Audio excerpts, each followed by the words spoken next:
नमस्कार मित्रांनो, येड लागलं प्रेमाचं या मालिकेच्या 19 नोव्हेंबरच्या भागात आपल्याला पाहायला मिळणार आहे. राया आणि मंजिरीचा कार्यक्रम सुरू असतो. त्यावेळी सगळेजण उपस्थित असतात, परंतु काकू आता तिथे त्याने ती तमाशा घालते. ती म्हणते, थांब मंजिरी, तू कोणासोबत लग्न करतेस? रायासोबत? त्याच्यासोबत कोण आहे? ना त्याचा भाऊ ना त्याची आई. उद्या जर त्याला काही झालं तर तू कुठे जाणार आहेस? परत याच घरात उद्या येणार ना?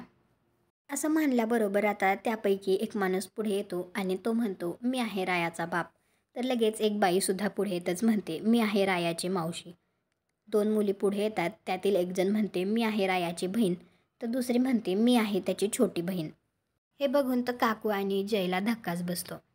तर राया लगेच छाती वर करून काकूला म्हणत असतो, बघितलंस, हे सगळं पंढरपूर माझं घर आहे. तर मंजिरी आता काकूला सुनावत असते. ते म्हणते, रायाने माणसं तोडली नाहीत तुमच्यासारखी, त्याने माणसं जोडली आहेत. म्हणूनच गरज पडली की तीच माणसं मदतीला धावून येतात.